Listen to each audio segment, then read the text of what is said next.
Voidsayer is a monster-catching dark fantasy RPG inspired by, you guessed it, Pokémon and Darkest Dungeon.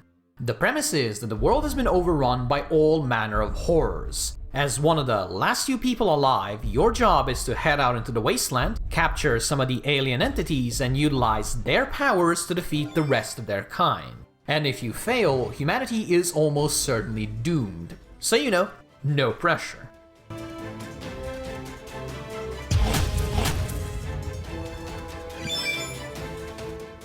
Greetings and welcome friends, I'm Ash, and Voidsayer has been one of the more interesting demos I've tried from Steam's Creature Collector Festival, and oh boy is that a mouthful to say. And much like most of these types of games, Voidsayer begins in the most classic way imaginable. A strange old man corners you and forces you to take one of 3 deadly critters off his hands. In this case a dragon, a bad pun, and Cthulhu. Naturally, I immediately went with the dragon, because, it's a frickin' dragon, though I would have also been fine with Cthulhu. However, if you actually decide to go for the Cabbage Cat in this scenario, all I can say is that I am genuinely sorry about the direction your life has taken you, and I sincerely, genuinely hope that things do get better for you in the future. Once you have selected one of your 2 starter Pokémon, or entities as they're called in this reality, you'll need to prepare yourself to venture out on an expedition. Naturally, since this is the end of the world and your task is super important, the town will provide you with, checks notes, literally nothing. You'll have to purchase all of your supplies with your own money, and you do not have a lot of money. So while it might be the end of the world, some things just never change. In the demo, these items included healing potions, snacks for the road, as well as seals that you can use to capture new entities for your collection. The catch, much like in Darkest Dungeon, is that all of your consumable items get destroyed at the end of an expedition. And since each mission is randomized in a sort of roguelike fashion, you'll never really know what awaits you. As such, buying supplies comes with an interesting degree of risk. Do you spend all of your money to ensure a mission goes smoothly, or do you save up so you can buy a much more expensive permanent upgrade? I mostly opted to play it safe because even in the first couple of missions, a streak of bad luck frequently left me limping over the finishing line. The missions themselves take place on a Slay the Spire inspired map where you get to make your own path by choosing between a wide variety of randomized options. This is also where the Darkest Dungeon influence creeps back in, because many of your choices are going to be between different flavors of bad. Do you want to take damage? Maybe get corrupted, which gives your team debuffs for that mission. Or perhaps you just want to launch yourself into a fight, which could be good, it could give you experience, or it could be worse than both of those things combined. Thankfully, Voidsayer is not all cruel. Sometimes the connection between the events also come with their own little effects, each denoted by a color. Most of these are good, but since they can lead you to something potentially dangerous, actually getting good use out of them can be tricky and strategic at the same time. Some items and locations also give you the scouting buff, thus revealing nearby locations and letting you avoid the really nasty stuff.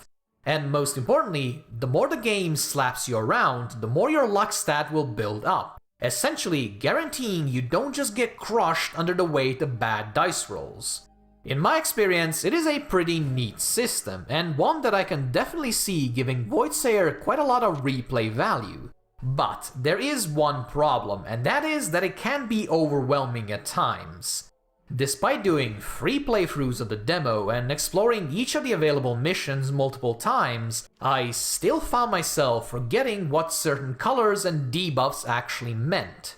This didn't really affect my enjoyment of the game since the minute details don't actually matter, but I would still appreciate it if the full version comes with a much cleaner UI for these things. As it stands, stuffing everything into 3 gigantic pop-up menus is not the way to go. With all of that in mind, I'm sure it'll also come as a massive surprise to hear that Voidsayer's combat is very similar to Pokémon's, just more complicated. Or in other words, while you can have multiple entities in a single party, they can only fight in one-on-one battles. You can swap them around during combat, but unless you do so after one faints, you'll be taking at least one hit for free. That is generally still worth it because Voidsayer also has creature types with strengths and weaknesses. So a fire entity will roast a grass type, but will in turn get soaked by water types. It's fairly standard stuff, but it is a system that works well, so in all honesty, I don't see the reason to change it. Where Voidsayer really starts to differ is in its abilities. Even the most basic of attacks, Voidsayer's variant of the humble Pokémon Tackle has special effects it can apply to enemies. And the more powerful the ability, the more stuff it's generally capable of doing. Since the demo only covered the early game, I cannot judge just how impactful all of these buffs and debuffs actually are. But given that the difficulty is set relatively high, I would imagine you'll actually want to start paying attention to these things in the, let's say, mid to late game. If that is the case, I'll once again need to repeat the need for having a clearer UI. There is plenty of room on the screen. I should not need to squint at minuscule icons like a 90-year-old grandpa in order to get at least a sense of what my ability actually does. That aside, Voidsayer also plays around with ability limits a lot more than Pokémon. Each ability only has a small amount of charges, so unless you use a restorative potion, each entity will only be good for a couple of battles before you'll need to swap them out. Furthermore, repeating the same abilities over and over again reduces their damage, so you are actually incentivized to mix things up rather than just mash buttons. This is something I really like because it makes you use all sorts of different entities and abilities and strategies, things you might have completely skipped over in any other scenario. The difficulty also helps in this regard.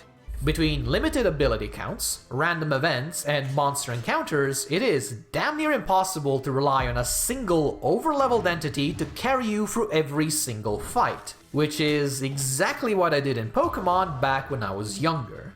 Instead, you're going to have to swap entities around, and frequently to make use of the passive regeneration while traveling, which really helps keep things from becoming stale.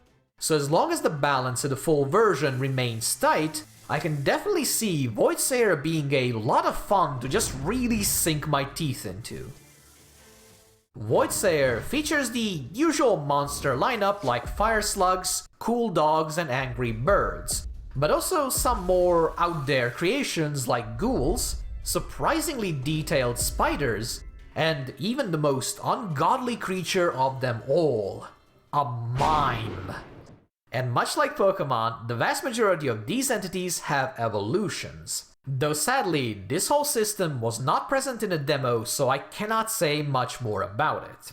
What I can say is that I generally like the design of the entities. They're very stylish in that Darkest Dungeon sort of way, and their animations, while very simple, are also very charming. And since I had to go through literal hell with some of these critters, I also found myself quite attached to them and their antics. I just wish the species names were a bit better, because the current ones are, in all honesty, just kinda lame. Why is the sentient tree simply called an ent? Why is the teddy bear looking thing just called a teddy bear? Why is my dragon called Ignisurge? This might just be me, and if that's the case, I do apologize, but compared to the excellent character designs and the really good art style, the writing feels like it dropped the ball so hard the ball is now tunneling its way through the planet's core. That little tangent aside, how do you get new entities? Honestly, fairly simple. You purchase capture scrolls while at base, and then you use them on non-boss enemies you encounter in the wild. The better and more expensive the scroll is, the higher the chance it'll give you. With the most basic ones, you can use upwards of 2 scrolls per battle to give yourself a 60% chance to capture an entity once you defeat them. It is a very simple and elegant system, and in all honesty, it just works. The only thing I wish was better here would be the leveling process. capturing a cool entity and having it start at half of your party's level just means you're going to need to do a whole bunch of grinding in order to make them actually useful. And honestly, I am not about that kind of life. I don't know if the full version will have this or not, but I do hope there's going to be some kind of experience share. Or better yet, an experience potion we can buy in order to kickstart new arrivals. Just anything to avoid the classic Darkest Dungeon problem of having to constantly farm low-level missions in order to get the next batch of recruits up to par.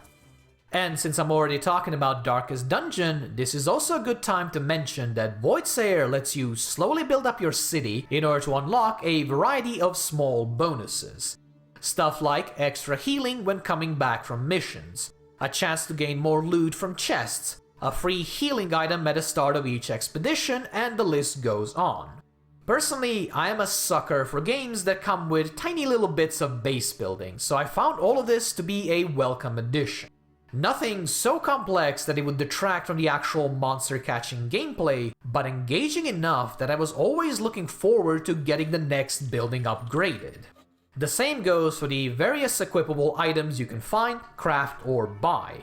They either enhance your character and give you more options during missions, or they give relatively minor buffs to your entities. While I'm sure this will get massively complex later down the line and that someone will min-max the hell out of it, I found all of this to be a fun little puzzle to solve in between missions, as the items do not matter that much, yet still offer enough benefits that you actually want to put at least a little bit of thought into them. And once you're done with that, you simply dive into a new mission, get a whole bunch of new stuff to muck around with, and then the process repeats until you either finish the campaign or, more likely, get distracted by any of the 50,000 games you might have in your backlog. To sum it all up, Voidsayer is a charming and mildly challenging monster-catching RPG, with just enough roguelike elements sprinkled in to give it that little bit of extra kick. So if everything I've shown you looks like it's right up your alley, I would highly recommend you keep an eye on Voidsayer's upcoming release, as well as giving the free demo a try. You can get a solid 2 hours out of it on your first run, so it should give you a pretty good idea of what you're getting yourself into. And as a final, maybe little request, if you've encountered any really interesting games in the Creature Collector Festival, I would love it if you would let me know. There is a lot of really cool games out there, and sadly, nowhere enough time to actually give all of them a proper try. So if you have a good one, please do share with the class. Thank you guys for watching, and if you enjoyed this, or even if you didn't, please do let me know. If you'd like to see more, make sure to subscribe, hit the stupid bell, pet your cabbage cat, and do whatever other nonsense you gotta do these days. Thank you for sticking to the very end, and I hope you have a wonderful day. Bye bye!